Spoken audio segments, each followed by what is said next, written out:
আমরা আপাতত সরকারকে ধন্যবাদ দিচ্ছি না এই কারণে, কারণ আমরা চাই এই যে রায় হয়েছে, যে শেখ হাসিনার যে রায় হয়েছে, এটা আমরা যেই পর্যন্ত কার্যকর না হবে, ফাঁসির মঞ্চে ঝুলিয়ে তাকে ফাঁসি দেওয়া না হবে, ওই পর্যন্ত আমরা এটা রায়ের আমরা সন্তুষ্ট না।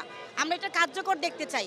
এই বাংলাদেশের জমিনে অতি তাড়াতাড়ি শীঘ্রই চাই কার্যক্রম করা হোক। আজকে আমাদের র্যালিটা হবে মূলত এই গণ অভ্যুত্থানে যে ছাত্র জনতার উপর যে অকথ্য মানে যে বর্বরোচিত হামলা হয়েছে, সেই হামলাকারীদের বিরুদ্ধে যে রায়টা হয়েছে আজকে, যে রায়ের যে প্রথম পর্যায়ে, সেই পর্যায়ে আমরা বেসিক্যালি সন্তুষ্টি জ্ঞাপনের লক্ষ্যেই আমরা এই র্যালিটা আজকে করব। এবং এতে করে আমরা যেটা বলবো যে আমরা মোটামুটি সন্তুষ্টির একটা প্রথম ধাপে আছি।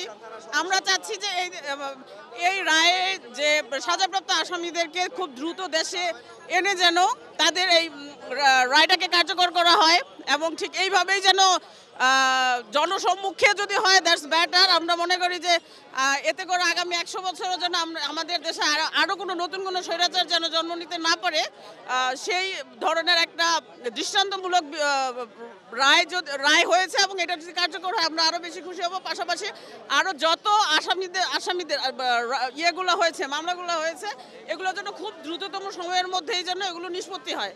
তখন আমরা বলবো যে আমাদের এই জুলাই গণ অভ্যুত্থানের শহীদদের আত্মা শান্তি পাবে, যারা আহত হয়েছেন তাদের আত্মা শান্তি পাবে, পাশাপাশি আমরা যারা অভ্যুত্থানে ছিলাম আমরাও শান্তি পাবো, এবং আমাদের নতুনভাবে দেশ গড়ার কাজটা আবার আমরা খুব সুন্দরভাবে শুরু করতে পারবো। ইউনিভার্সাল অ্যাকাউন্ট মানে এক অ্যাকাউন্টে অনেক সুবিধা। এফডিআর এর মতো হাই প্রফিট, সেভিংস এর ডেইলি প্রফিট, অ্যাকাউন্টের মতো ট্রান্সফার ও লোন সুবিধা। অ্যাকাউন্ট খুলুন আজই। 24-এর গণ অভ্যুত্থানের প্রায় আজকে 1 বছর পার হতে চলেছে। শেখ হাসিনা গণ অভ্যুত্থানে যে হত্যাযজ্ঞ চালিয়েছে, আমাদের প্রায় 1600-1700 শহীদ ভাইদের যে আত্মত্যাগ, এই আত্মত্যাগের আজকে একটা বিচারের রায় আজকে প্রকাশ করেছে। আপনি দেখবেন যে প্রায় 500 দিন পর, গণ অভ্যুত্থানের 500 দিন পরে আজকে শেখ হাসিনার রায় প্রকাশ পেল। তাহলে আমাদের বিচার বিভাগ কি পরিমাণে এখনও স্লো ডাউনে চলতেছে, যে গণ অভ্যুত্থানের যে স্পিরিট সেটা আজকে মানুষ ভুলতে বসেছে।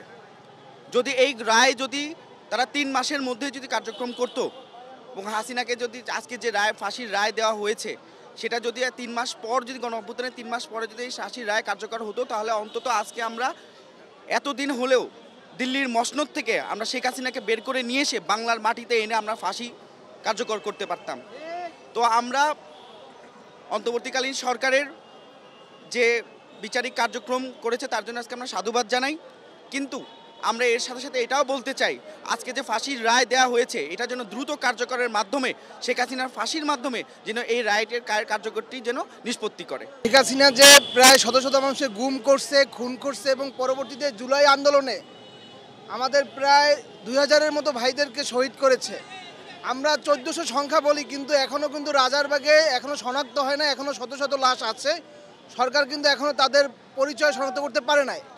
এবং এই যে এটা গণহত্যা চালিয়েছে, এবং গণহত্যার পরবর্তীতে আজকে তার যে বিচার হয়েছিল, ফাঁসির রায় হয়েছে, এই ফাঁসির রায় হলো জনগণের আকাঙ্ক্ষার প্রতিফলন।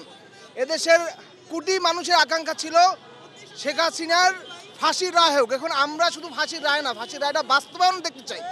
আমরা চাই ভারতের সাথে বাংলাদেশের যে বন্দি বিনিময় চুক্তি আছে, সেই চুক্তির আওতায় শেখ হাসিনাকে বাংলাদেশের মাটিতে এনে ফাঁসির রায় কার্যকর করা হোক। এটাই বর্তমানে এদেশের বিপ্লবী ছাত্র জনতার একটাই দাবি। খুব ভালো একটা প্রশ্ন করেছেন। যেহেতু আজকে রায় দেওয়ার কথা এবং রায় দিয়েছে, আমরা বলবো যে আকাশে যেমন চাঁদ উঠলে একটা আনন্দ হয়, সেরকম চাঁদ উঠেছে বলা যায় এই রায়ে। তবে আমরা সেদিনে এই চাঁদ ওঠার পর যে ঈদ হয়, সেই আনন্দটা আমরা সেই দিনই করতে পারবো যেদিন এই রায়টা বাস্তবায়িত হবে। ফাঁসিতে যখন দেশের মাটিতে এনে এই ফ্যাসিস্ট খুনি হাসিনাকে যখন ফাঁসিতে ঝুলানো হবে, তখন আমরা বুঝবো যে না, আমরা সফল হয়েছি। আমাদের জন্য সেদিন হবে ঈদের দিন।